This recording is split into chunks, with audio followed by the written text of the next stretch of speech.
Thank you, Nancy. Thank you, the village as well, for hosting my workshop today. I'm really excited to be here. And wow, I wasn't expecting such a big crowd. That's great. Thank you. So again, I'm Claudia Pugay. I am the owner of Cloudy to Clear Professional Organizing. And I just wanted to, I love to help people start a journey of decluttering. It's not always easy, but it's something that makes us feel really good. So before I started on this, I just wanted to give you a little bit of information about myself. I was born and raised in San Francisco, and if you're familiar with San Francisco, I was from the Mission District. That's where I came from. And for about 20 plus years, I was in the biotech field. So I was working in an office, the pandemic hit, I was burnt out, and then I got laid off. And I was trying to think, what am I going to do? I wasn't sad about it, I have to say that. I was actually kind of relieved, it was just so much. So I started thinking about, what am I passionate about? What can I help? How can I help people? What can I do? And so I started listening to podcasts, I started looking online, and I thought, you know what, let me just give it a try. So I started working with a professional organizer in San Francisco. She taught me the ropes, and I fell in love with this profession. It's just beautiful. And it was just something that I never looked back on. I'm like, okay, it's hard to start your own business, especially during pandemic, but it's just so rewarding. It's something that I really enjoy, and I love just working with different individuals too. So today I just wanted to talk about this very important subject, and it's making room for what matters most. And over the years, we start accumulating items in our homes, and these items just come in, and very few, if any, ever leave our homes, right? That happens. I see that all the time. And some of these items are meaningful. They're treasures and things that you really want to keep. But realistically, there's a lot of stuff out there that we don't even know we have anymore, right? It's like hidden, it's in this like black hole, you forget about it. So at a certain point, if this happens, our houses start to begin feeling a little cluttered. You feel overwhelmed because even though these things are hidden or just kind of out of the way, they're taking up energy. It's stagnant energy. And so it's making it harder for you to really enjoy the things that you like, that you really treasure. So right now with this workshop, and also when I work one-on-one with my clients, I not only teach them how to declutter. It's not just about getting rid of things. That's not the point. The point is making room for the things that you really do want to do. Whether it's a new hobby or just make a room something special. So today I'm going to share a few practical tips on helping you how to simplify and just making that space for the things that matter most. So I hope you get something out of this. All right, so this quote is from Joshua Becker. I don't know if you're familiar with Joshua Becker. He has a Netflix documentary called The Minimalist. Okay, yes, I hear. So some of you are familiar with him. And this quote is interesting. It says, maybe the life you've always wanted to live is buried underneath everything you own. What do you think about that? So, I like that quote because sometimes there's certain things, if we have too many things in our homes, that really prevents us from doing things that really are meaningful in our lives. It also prevents us sometimes from even being safe. Our homes can be so cluttered that it makes it very difficult to walk through. You could fall, things could fall on you. So that's one thing. It also prevents us from having people over sometimes. Maybe we're embarrassed because it's not the way that you would want it to be. Maybe at some point it was really nice and you could have people over. But what if it got to the point where it's just too cluttered and you don't have any space for them? And also, it could prevent us from having mental clarity. That to me is key. If we're surrounded by too many things, we could start feeling uneasy, uncomfortable, and overwhelmed. And sadly, a lot of people are in this situation. I work with them, and I can see it. There's ways that they can prevent this. But Why? How did they get this? What happened? Oh, and feel free, if you have any questions, if you want me to clarify anything, please, raise your hand. All right, so why does this happen? Well, part of the reason is because in this country, we just have crisis of stuff. What do you think about that, right? There's just so much stuff that we have. We're exposed to new things, new furniture, new clothes, everything is new. And this crisis will be evident as we're traveling anywhere. I'm not sure about this area, Half Moon Bay. I haven't seen any, but usually in the city or big cities or on freeways, you see like these big storage unit buildings. Those are big. They're really big. And I'm thinking, what are people holding in them? They need these huge buildings in them, right? But look at this statistic right here, the last one. Around 10% of Americans pay over $1,000 a year on storage. Actually, that is very low because I feel like here in the San Francisco Bay Area and on the coast, we're living in one of the most expensive areas, right? So that could easily cost you a storage unit, depending on the size, $500 a month at least. So last year, I helped one of my clients, and she had the storage unit for about, I would say maybe a little over 10 years. And she was at the end of her life, and she wanted to make a few changes and stuff. She's like, I don't want anybody to have to deal with this, so can you help me? Absolutely. Went in there, opened it up, and I was like, oh yeah, these things have been here for a very long time. Some of this information is irrelevant, old electronics, just old stuff that really she didn't even know she had anymore. So we cleared it out, and in just a matter of months, we saved her about $500-600 a month. So, it's sad because renting a space without knowing what you have in there is just costing you a lot of money. And I'm not against having a storage unit, don't get me wrong. I think they serve a purpose if it's a short-term thing, right? If you're moving from one place to another, but you haven't found that other place, you might want to store your items in the storage room. But yeah, long-term, probably not a good idea. All right, but we talked about the storage units. But a lot of times the storage units are right in our homes. So look at this, you try to open something that has this ever happened to you where you're trying to open, things are falling, or you just have to maneuver things around to try to get to it? It happens, right? And I see this with garages, extra rooms. They could have been used for guest rooms, but they're being used as storage rooms. So, they're completely filled with things that they no longer use. So your home becomes that most expensive storage unit.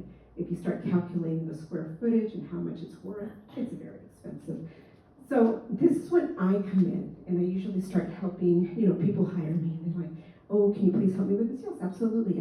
I can help you get to a point that certain rooms will be cleared off and maybe make them functional again. Maybe turning them into something that you've always wanted. I don't know, are there hobbies that you've been putting aside because there's just no space for that in the specific room? Or maybe you just want a home office? Or you just want a nice guest room for when your family or when your friends come over, you have that for them. So that's where I help people, give them tips on how to be able to make this into a better room, a better space. So really, there's so many options that you can turn these spaces into. So right now, I just encourage all of you to start thinking about a space in your home that you think, there's a possibility, it has potential. If only I didn't have such and such things in there, it has potential. Think about what room has all these unused items that you can transform them. So keep that in mind as we're going through this workshop. All right. I don't know, has anyone seen this little cartoon clip before? Okay, this is a very common one. It's common among the professional organizers because we see this in real life all the time. So the dad says, one day, son, all of this will be yours, and look at that. That is packed to the rim. It's like from top to bottom, it's just full with who knows what. So It is a funny clip, but really this happens all the time. Either people are thinking of leaving like a house full of stuff to their loved ones, whether it's their children or other family members or even their friends, or you yourself have inherited something from family members and you have a house full of stuff that you just didn't even know what to do with, and you just brought it over to your house, and maybe you have generations worth of stuff in your home. You don't even know who people are in the pictures anymore. You're like, who is that? But you inherited this. So they may be managing their stuff. The parents left them behind. You might be managing the stuff that your family members left you behind. So, the reason this happens, it's because people delay making decisions on things. That's basically what it is. They don't want to make decisions on what's in their garages, what's in their attics or basements, their extra bedrooms. And eventually, it really does become a problem because these decisions are being made. So it becomes a problem for someone else. That's not the last thing you want to do. Give it to somebody else to deal with. All right. So these I grabbed them from Instagram. It's from a Canadian post. And again, I see this all the time. It says millennials are said to inherit tons of their parents' stuff. What kind of stuff? You're hoping it's valuable stuff, but really it could be massive collections of whatever they collected. It could be feathers, it could be rocks. I've seen that. So they have collected furniture, tchotchkes. I heard tchotchkes. Yes, exactly that. What do you do with all these little things? I see a lot of, I forget what they're called, those little figurines. I see those every time. And maybe at one point they were worth something. I forget what it's called. But, people just don't. Huh? Little hummels. Hummels? Hummels. Hummels.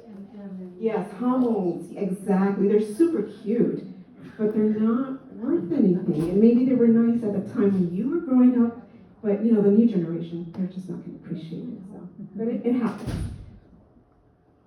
Oh, sorry. Hold on just a second. For some reason. Oh, I see.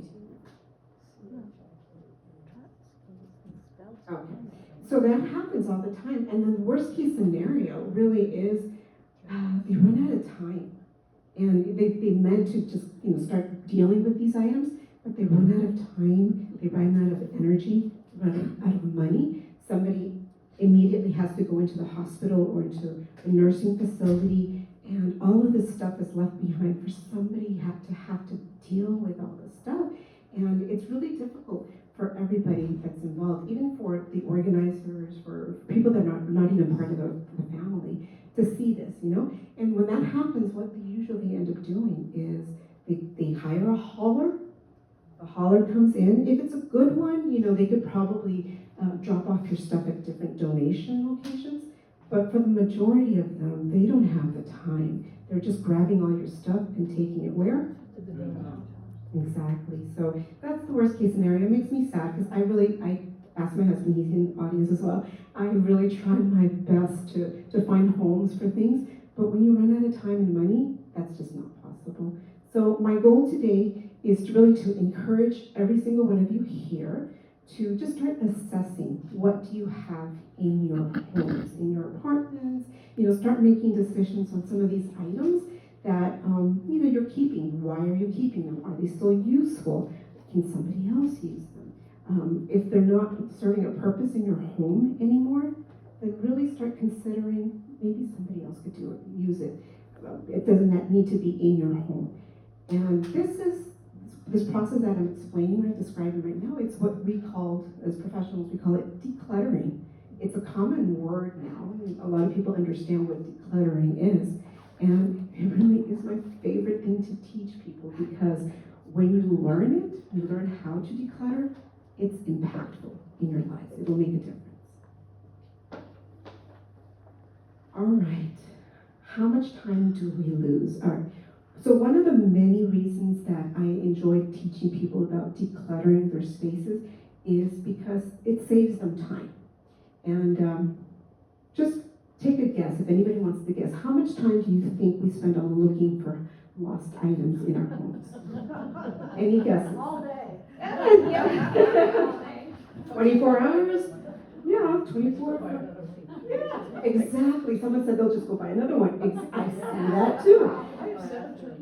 And so really, it's shown that if we spend about 2.5 days in 1 year. Oh, more than that. Oh, at least 2.5 days just looking for lost items. So, we can do so much more than just waste our time, our precious time. We can imagine using this time for things that you actually, want to do, things that actually matter. So, if our inventory of things is big, if it's huge, we inevitably will lose things and we'll lose time looking for these things. And if we're not busy looking for these items, we can do something much more meaningful, much more important. And more than anything, we'll avoid being overwhelmed, because it is overwhelming trying to dig through things, looking for stuff. All right, so do you feel overwhelmed and don't know where to start? This word, overwhelmed, is the number one word that I hear from my clients constantly. When they call me up, I need help, this and this. I'm feeling overwhelmed. I can't do this all by myself. Or, I just don't have the support. So people are overwhelmed by the amount of things that they have in their homes, and they really have no idea where to start. And that's where someone like myself comes in, because I do this on a regular basis. I can give the tips, I can coach.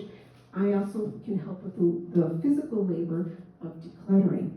So I'm just going to share a few things that can give you the incentive to start decluttering in your home on your own.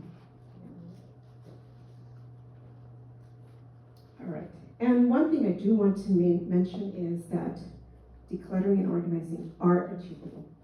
It doesn't matter where you start, how you start, you just start, and it will be possible. It's not always the easiest, especially if we're not used to taking this step. If we've never done it before, it's like, oh, what am I going to do? What if I declutter the wrong thing? But really, I promise you can't make any mistakes. Everything will be fine. And it doesn't matter the age, the amount of time that you've had on your stuff. It is possible. Personally, I have seen like a lot of challenging projects where even if you take one small area, let's say the nightstand, you take your nightstand and you try to declutter it as much as possible, not perfectly, but taking off things, that makes a big difference for somebody to be able to reach for water, reach their meds or something, at the beginning of the day or at the end of the day, or a medicine cabinet, something small, something that's manageable. Okay, it's small enough, I think I can move things around, I can declutter. One big thing that makes a major change is decluttering your entryway. Sometimes we have too many shoes, too many coats, too many bags. Just like as soon as you walk in, that's what you're exposed to, or your guests are exposed to. It's like, oh, that's a lot of stuff. So if you start doing that, working on those projects, small, that makes a big impact. Trust me. I have seen big garage clearouts, which is amazing when that happens, because families are finally able to park the car, maybe for the very first time. They're able to park their cars in their garages, and that's really exciting when that happens, because they're just amazed. So I want to emphasize, it doesn't matter. It could be a small project, a larger project. Either way will make a difference in your space. It's just, again, a matter of starting. All right, let's talk about mistakes that we make. What do you think is happening here? What are all these bins here for, right? So the first mistake that we make is we think, oh, if I have that one colorful bin or a few of those bins, that's gonna solve all my problems.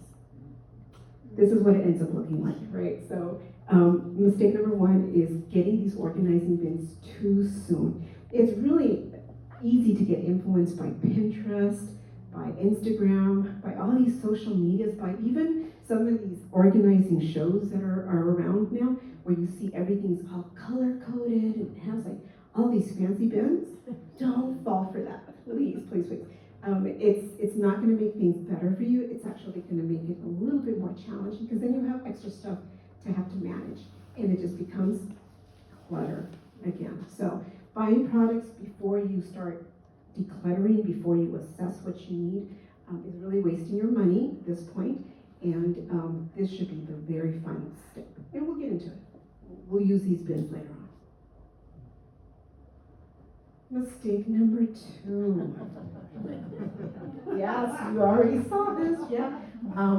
Could, maybe, someday, might. These are swear words in our profession. It's like, oh, I might use this dress. You know, if it fits me, I will use it. Maybe, you know, someday I'll take these art classes, so I need all of this art supplies. But how long has it been in your closet or hidden? So, you know, this is a very common way of thinking, and it's preventing you from decluttering. You're basically, at this point, delaying your decision making, all right? So when you start decluttering, you're making decisions. You're deciding whether you're going to keep it, where you're going to use it, where you're going to store it, and so forth. And of course, some decisions are harder than others, especially heirlooms. They're very, very, or memorabilia. And I won't really get into memorabilia, but memorabilia is a very difficult one for many people, you know, because you want to keep some of these things. But basically, once you start, it just gets a little easier with time, right? It's like exercising. When we go out for walking, you know, maybe the first time we can only go half a block. And then the more we do it, we can do a few blocks at the end, right? So you're exercising, you're building that decision-making muscle. So trust me on this one. These words, eliminate them if you can. They're just delaying your decisions. All right, so now you're ready to get organized, but where and how do you start? Let's see. I would start easy. Let's take a few easy wins. There are a lot of easy wins in our homes that the decisions should be, you know, made within just seconds. Let's say you walk into a house, into your room. You've decided you're going to organize a specific room. You walk in there. The first thing that you should look for, maybe just trash. That's so easy. Okay, here's an empty bag. Let's just get rid of that. Empty boxes. I find empty boxes forever and everywhere. So get rid of those empty boxes. If you're going to resell something, you don't need the box. Just get rid of those boxes. You're not going to, if it's been like 20 years since you decided to buy something, you're not going to return it at this point. So get rid of the box. So that's an easy one. Remove trash, recycling, anything. And you can usually find it in just about any room.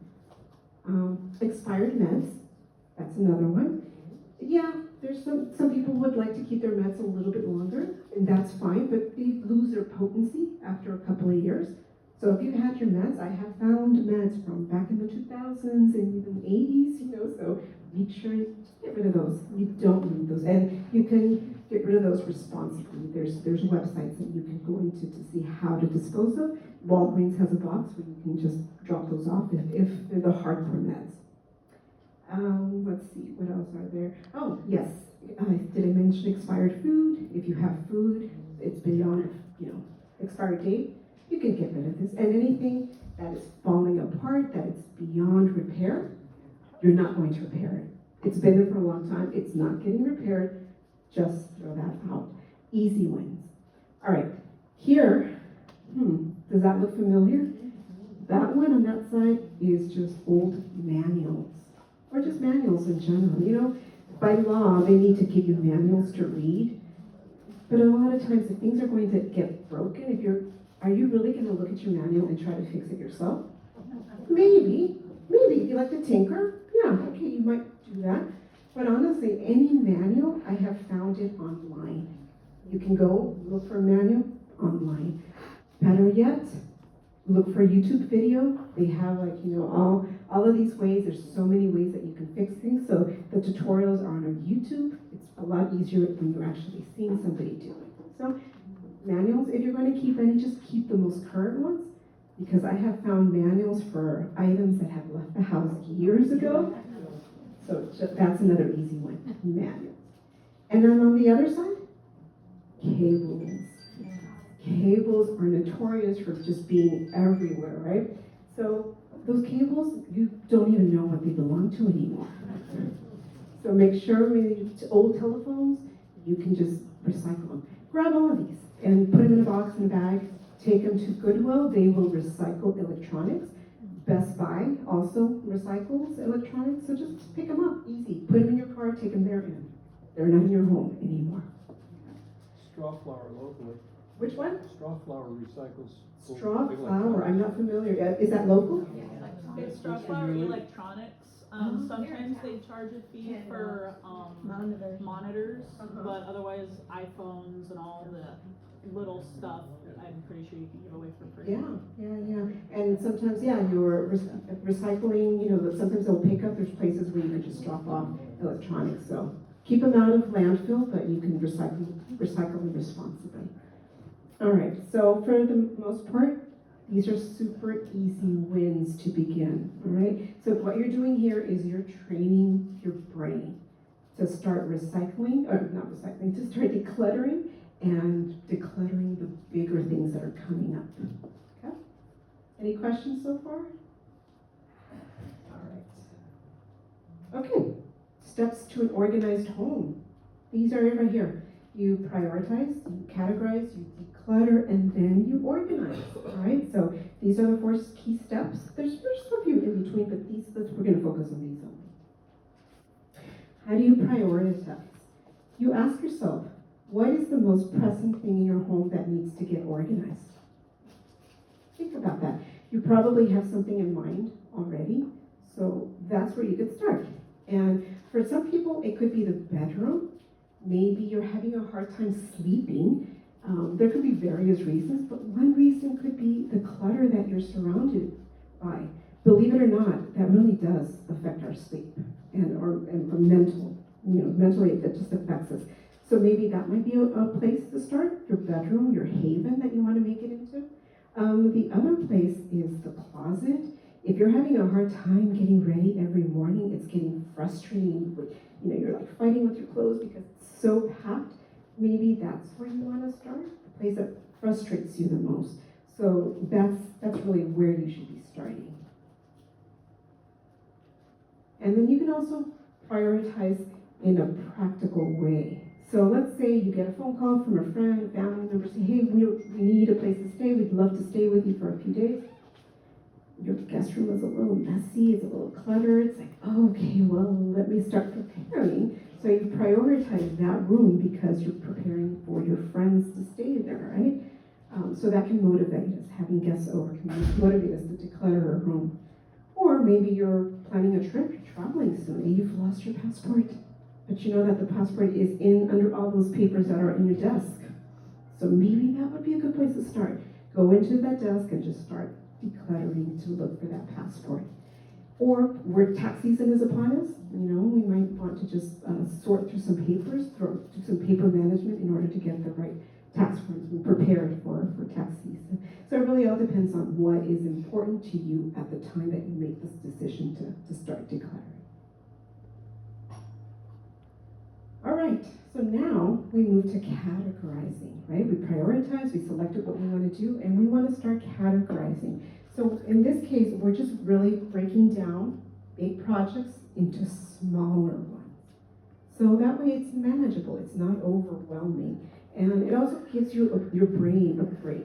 It starts thinking, okay, I can process this, I can make decisions on this, as opposed to looking at a big picture, right? So we're going to group like items together and break these projects down. Because ultimately, it really is exhausting. Decluttering is exhausting. For me, when I do it, at the end of the day, I'm done, I'm expended, I just want to relax. So can you imagine, and these are not my items, so I'm not connected to them, but when there are your items, there is an emotional attachment. And so at the end of the day, if you're making big decisions, yes, you are going to get tired. So breaking these down into smaller projects, it's much more manageable. Also, I want to note that if you have a project, don't expect to finish it all in one day. That's a mistake that a lot of people say, oh yes, today I'm just going to spend 12 hours on this project. They go in, an hour into it, I'm tired, I'm done. So, don't expect that that's going to happen. Give yourself breaks. Make sure you're hydrated, have some snacks, listen to music if you like that, or if you want a podcast, do something, listen to something as you're doing this so that way you continue to stay motivated. All right, so continue on with categorizing. It's kind of hard for me to explain it without visually looking at it, right? So categorizing applies to any room in your house. So let's just use the closet. I find the closet being the easiest because we all have closets and we all have clothes. So that's like the easiest way to explain it. So in this case, you see there's a lot of stuff there, right? So you can't really just start organizing this yet because you have no idea what's in there. You might have duplicates of the same thing if you haven't found something, you would often bought more. So you're going to start categorizing this so you can start making decisions on these. And subcategories and even subcategories will help in this, and I'll show you how in the next slide. All right, so clothing again. This is some of the things. That's not everything, but these are some of the categories that we have under clothing, right? It could be athleisure wear, casual clothes, or shoes, and some work clothes. So let's take athleisure wear. These are some of the things that you might have, depending on what you like to do. If you like to golf, you might have like shirts and shoes and different things. That could be one category, and it can go even further. Like, okay, these are my white shirts. These are my color coordinated. Whatever makes sense to you. I can't tell you what. So what I do is I normally just ask my clients, well, what do you like to do? What's more important to you? What are your favorite colors? Do you like it like this? Some people don't like rainbow colors in their closets, so it's whatever works for you. And just a quick story about categorizing. I had a client, and we took everything out. We decided to focus on her shoes. Took all her shoes out, and while we were doing that, she realized she had 3 pairs of the same type of shoe. Yes, because she had lost the other 2, and she went out and she kept buying them basically because she kept losing her shoes. So had we not categorized, she wouldn't have really noticed it from the beginning. At this point, she noticed, and she realized what she needed to declutter. All right, so categorizing, very, very important step. Some people like to skip it, and you can, but I recommend just going through the whole process. And then categorizing again, it really works well with big rooms or rooms that have a lot of stuff. Like in this case, there's a garage, and we were able to categorize things, like pet supplies or baby stuff. And once my client was able to see exactly what she had, she made these decisions, and that was the end result of her garage. We were able to remove a large amount of stuff. So categorizing is good for rooms that have a lot of stuff, like kitchens. Kitchens have a lot of stuff, storage units, and of course, the garages. So again, one thing to note is it doesn't have to be done all at once. Work one category at a time, and then, because you will get tired, and then move on to the next one. You have the energy. Okay, another reason why we categorize is because it does reduce the overwhelm and really allows you to know what you have, how much you have, and what you need to do next. And the next step we get to is declutter. So this is the part that a lot of people find very difficult because this is when you're making decisions now. So you're deciding this stays, this goes. But you've been practicing. You've practiced with recycling, you've practiced with the garbage, getting rid of those cords, the manuals. You've done the easy wins up to this point. So now you're ready. You're ready for these big decisions. All right. So when you're making these decisions, there's more questions that you can ask yourself, but these are some of the basic ones that you can ask yourself. When was the last time you used this item? Has it been over a year, over 10 years, over 20 years? Just determine, what items you want out of your space so that you can make space for the things that matter. How many of these items or similar items do you have? I tend to find a lot of mugs. People love mugs. Mugs from all over the world, Starbucks mugs, everything, every type of mug. And it's a household of 2, they have 40. Are you having a party? No, we don't entertain anymore. It's like, do you need all these mugs? Probably not, but we've never taken the time to actually remove them. So, think about that. Think about these little things. Even though they're like up tucked away and they don't seem to bother you, just make space. Make space in your cupboards for better things. The last one, are you keeping things out of a sense of guilt, shame, or another emotion? Let's talk about that one a little bit more. Next slide. Let's see, why are we feeling guilty about letting go of things? One of them would be because somebody gave it to us. Your aunt gave it to you, your father gave it to you, someone gave you something, and you think, if they ever ask me about it and I've decluttered it, what are they going to say? Honestly, they won't even remember they gave it to you. Unless it's an heirloom, of course. But if it's something very basic, they won't remember. So once it's given to you, you can decide what to do with that gift. Just as a side note, like an example, a true example, my cousin was finally motivated to declutter her closet. And she calls me up, hey, she's like, you know what? I have this purse that you gave me like 20 years ago. And I was like, oh, I don't remember. What was it? She said, it's from Italy. I'm like, okay, I remember. I don't remember what I brought back from Italy, less what I gave her. So I said, you know what? It's okay. If you haven't used it for over a year, it had been over 25 years, I'm like, it's okay. I didn't have to give her permission, but maybe she was requesting it. So I'm like, I gave you permission to let it go. I didn't remember. So most likely, your family members will not remember. The other thing that keeps people from throwing things away or just getting rid of them is that they don't want to be wasteful. They're like, oh, I don't want to throw this away. It could be useful maybe later, for something. So I'm just keeping it. And it's great that people are concerned about the environment, but keeping things at a landfill is great. It's something that we all should try to avoid. But in reality, you don't want to make your own space, your own homes, into your private landfills. That's what we're doing. That's what we're doing. We're just like keeping these little things that really should be thrown away, some are broken, never to be used. So just push them out of your house. And later on, I will share a few places where you can donate some of these things to avoid taking them to landfill. Like I said before, I try my best, but sometimes you just can't avoid that. And then there's other people who feel guilty about the money that has been spent. I think that's a big one. It's a valid reason. Things are expensive. But if you paid something 25 years ago, it's actually already lost its value, right? So remember the storage unit, the most expensive storage unit is your own home. That's what's happening. You have all this stuff in your homes, and you really are spending money on it because you're saving it in your home.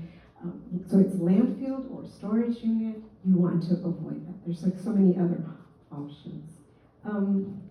If you want to sell it, that's a good thing. Maybe some things can be sold, like some nice furniture. You can consign it. Some nice, expensive or vintage clothing that can be sold. But just remember that you're not getting back the same amount of money that you put into it, right? So just keep that in mind. And really, unless it's a collector's item, if it's a precious metal like gold or silver that you could sell and you can get good money for back, a lot of things have completely lost their value. And so don't stress so much about how much you're going to get back, because you won't get all of it back. And those Beanie Babies that I see in every household, there's a box full of Beanie Babies that are worth millions of dollars. Maybe one or two, if they're in their original boxes, maybe they would be worth something. The others that are a little damaged, they're dusty. You can probably donate that to a child. They'll enjoy playing with the Beanie Babies. They're not as valuable as you think it might be, sadly. All right, so now we haven't used something for a very long time. What do we do with this? Do we stash it away and just, it's gonna be stashed away, never ever to be used again? If we're doing that, we're not giving the item the opportunity to have a second, third, fourth life. We've used it one time and it's stashed away and that's it. So what can we do in order to prevent that? So maybe what you want to do is take a picture of some of the things that you're looking through the stuff. You're like, I don't know, maybe I'm not going to use this, but maybe so-and-so in the family or one of my good friends would want it. As an example, I had my mother's china that I had inherited. I'm not a china person. I don't use it. I never did. So I'm like, let me ask my aunt, who's in the audience, by the way. So my aunt, I said, hey, Julie, would you take this? You entertain more than I do, and it's mom's, and it was special to her as well.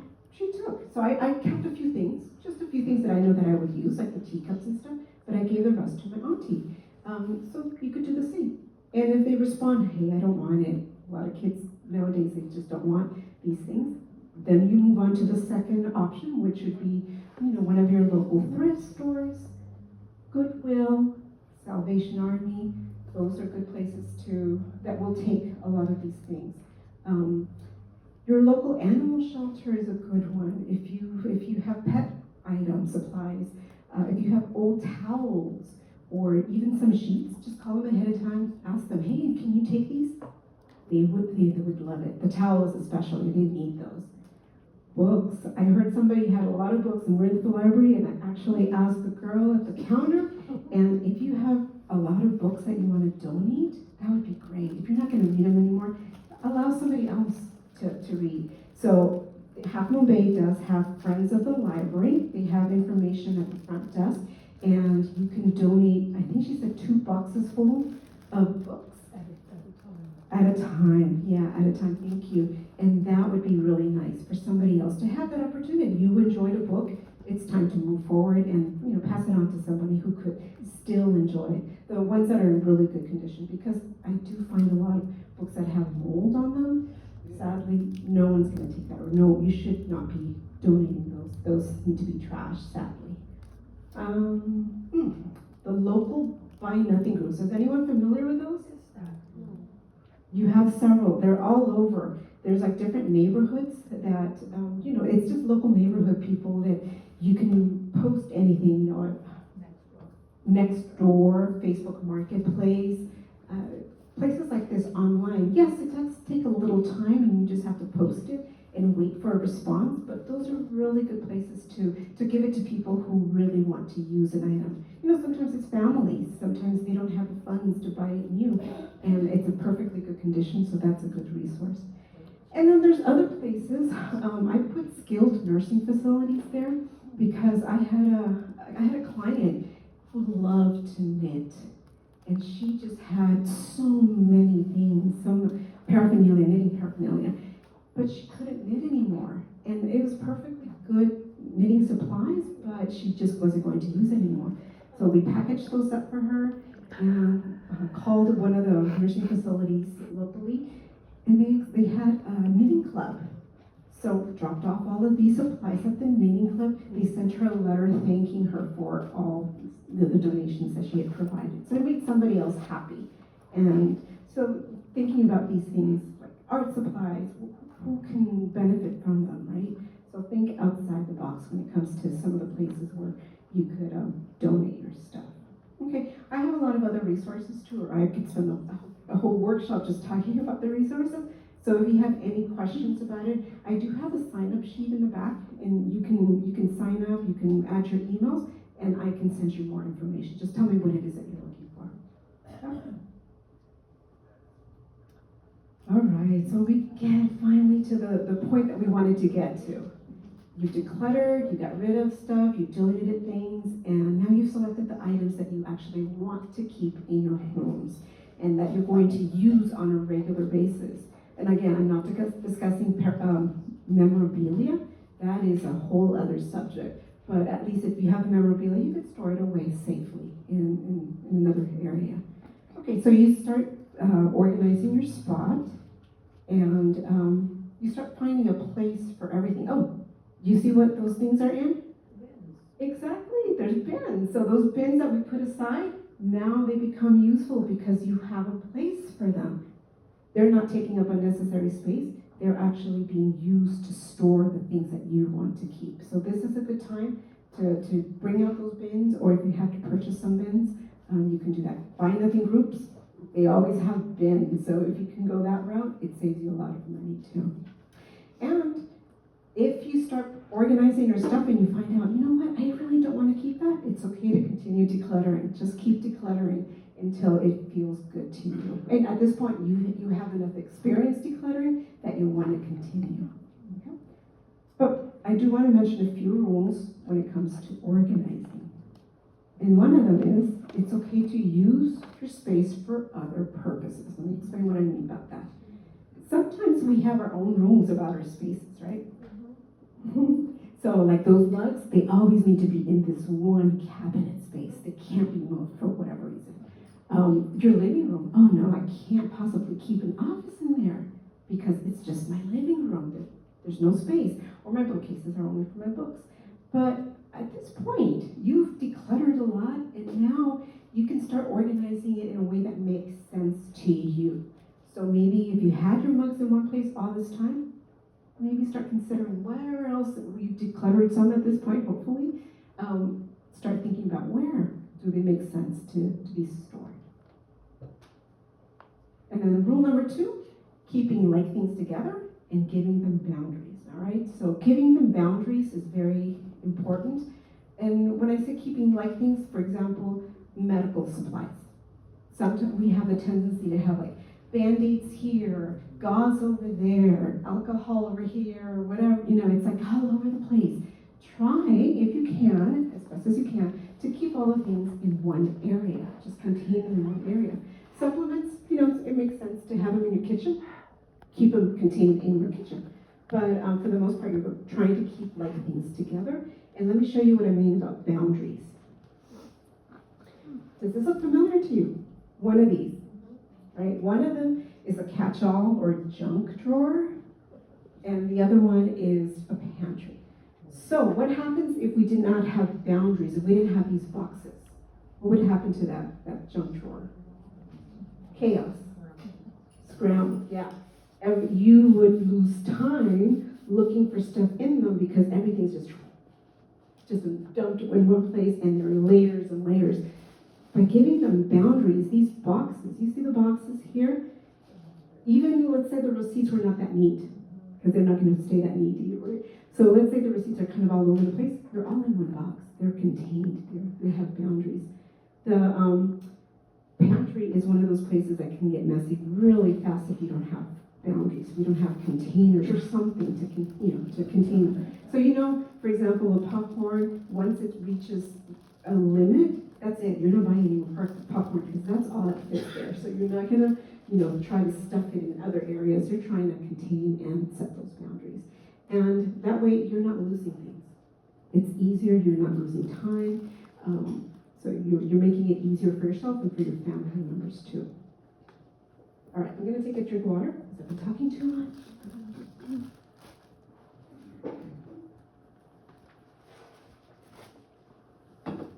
What do I mean by prime real estate? Does everybody understand that? Prime real estate in your home, right? Prime real estate, it refers to the most important part of your home, the most accessible part, the most visible part in your home, spaces that you're frequently using, right? So it's what's at eye level for you. I mean, your eye level is different from mine, but it's like if it's your eye level is here, that's prime real estate. Your counters, prime real estate. Those first drawers, the top, that are the drawers that you should be using the most. So you want to make sure that whatever is in that prime real estate is stuff that you do use often. Not the stuff that that you only use once a year. So if anything that is only used for those special occasions, remove those.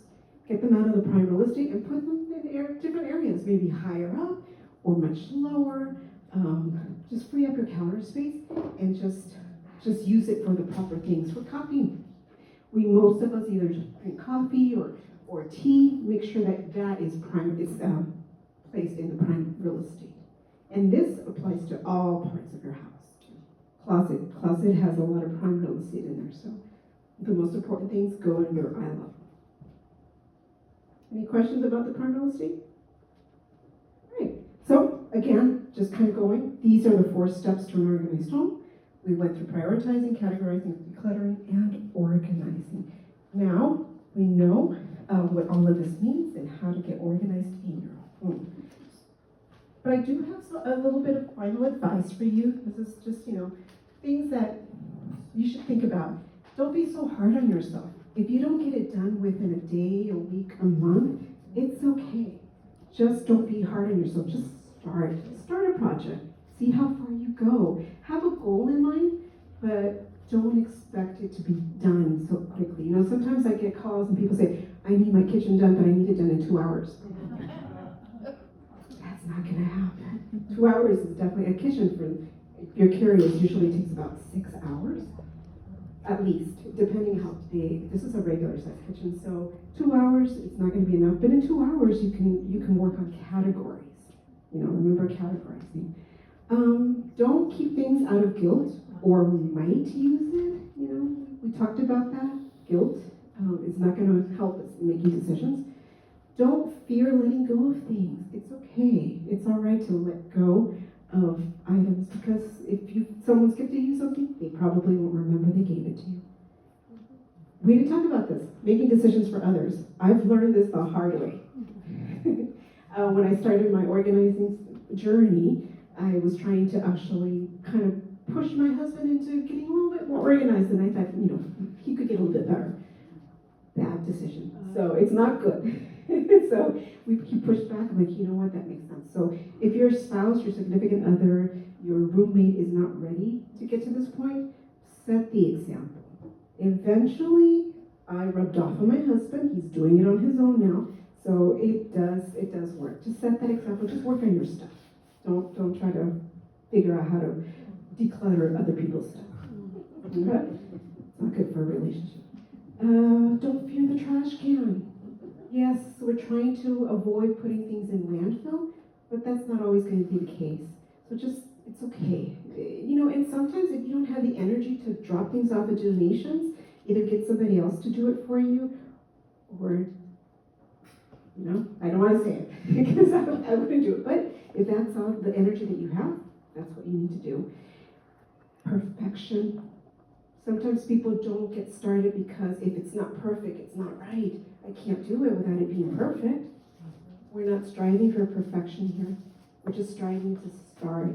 And once you start, it just gets a little easier, and you'll continue on this journey. One and done is not the end product. It's like you continue to do it because you're constantly bringing things into your home. So you just want to make sure your home feels good, and that takes time. And just making sure I'm not forgetting anything. Okay, so the main goal here is you just want to have your home feel a certain way. You want to feel a certain way about your home, and that's all that it takes. If you want to start entertaining again, you'll feel good about having a nice organized home. You can tell your guests, oh yeah, you can look for the mugs over here, and they'll open it up like, wow, this looks good, right? There's not too many Starbucks mugs there. So, you want your house to be a haven. So I know I've been talking a long time, but if you can just take one takeaway today, is that you can do this. You can get your home to a point that you feel like it's good. You can save time. You can save money even. It reduces stress. It gives you mental clarity when you do that. So, it's a good thing, and you'll want to do this as well. And again, don't be afraid to ask for help. Sometimes we can't do it on our own. So asking a friend, maybe you have a friend who's really good at organizing, ask them, ask a family member as well. And sometimes having the guidance of a professional like myself does make a difference too. So because I get to do the physical fun labor, so that's that way you can focus on the decision-making aspect of it as well. But just ask for help that you need.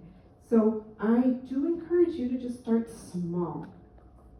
Gain that momentum, and just don't give up. Just keep going. You can do this.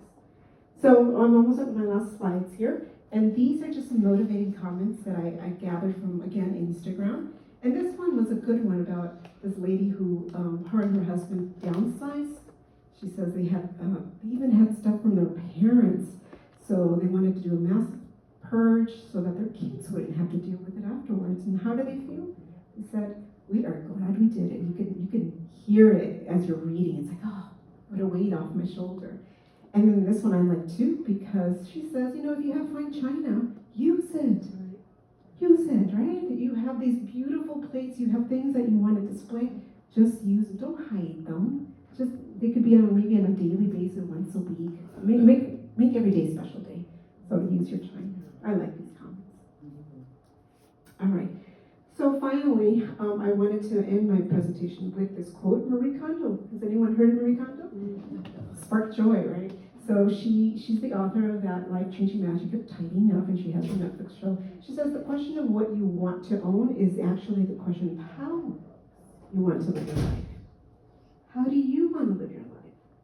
How do you want to feel in your own home? Really assess what is taking up the space in your homes. Really think about what it is that you need, what you don't want. Maybe you love your home the way it is. Maybe you just need to make a few tweaks, and that's great. All of our homes need tweaks. But if you're feeling anxious or if you're feeling overwhelmed, then really start thinking about starting your decluttering journey. And again, I want to emphasize that even small changes can make a huge impact in your life. So I hope all this information was valuable information to you, that you learned something new that you could take, that you could start your journey again, that you were inspired to really make room for what matters most.